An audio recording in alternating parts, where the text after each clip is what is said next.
I get asked many times, what is a panic attack and why do we have them? Well, it's like what I call an episode that brings on significant, uncomfortable physical sensations.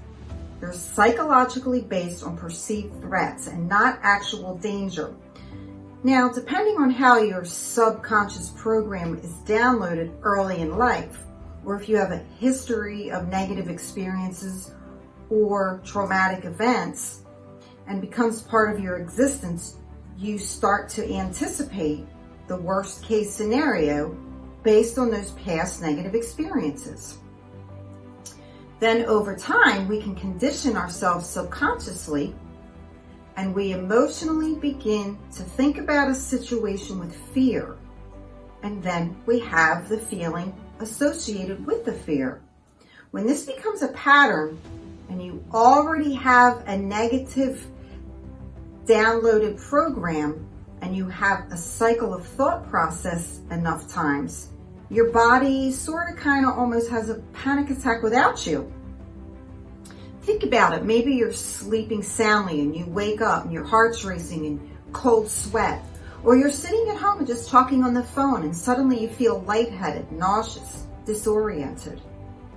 Maybe you're sitting alone and you start thinking about a certain situation and the conditions in your life have already caused you to reaffirm negative outcomes from negative responses and negative feelings.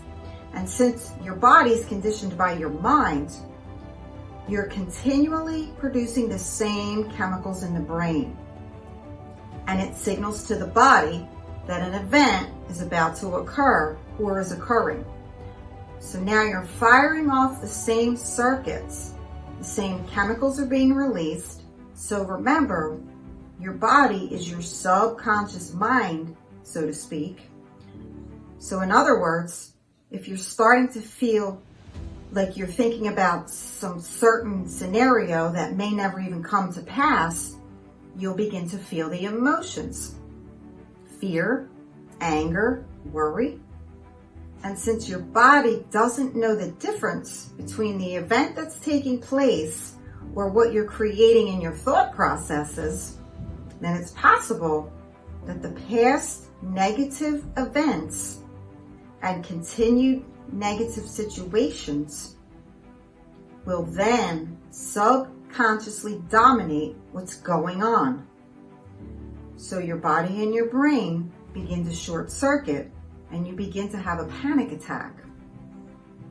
Keep this cycle up long enough and you will put wear and tear on your internal organs, your muscles, because your body gets very significantly impacted with each episode. Now you become a slave to the panic attacks. So you must master those emotions and master the thinking process. This is not easy. Once you start stepping into the unknown, which is what happens when you start to master the feelings, it becomes very scary for most people because the unknown is uncertain. People say to me all the time, I can never predict when I'm going to have a panic attack. It just comes on suddenly. The best way to get a handle on this is to redirect your subconscious, not from what's known, but to something unknown. In other words, what new thoughts do you want to download? What new outcomes do you want from the new program? Basically, you can start rehearsing the changes by closing your eyes and recreating the outcome. Remember, the brain doesn't know the difference between what you're imagining or what you are actually experiencing. It's almost like you're in a 3D world. So when you practice this over and over, little by little, you'll begin to install a new program, a new hardware. Then what happens, the hardware becomes a software. And over time, you become a more productive, proficient, healthier you. The dominant subconscious program will help you start to see a happier, healthier you. And when you feel good mentally, you'll feel good physically. And when you feel good physically, you'll feel good mentally. It's a win-win situation.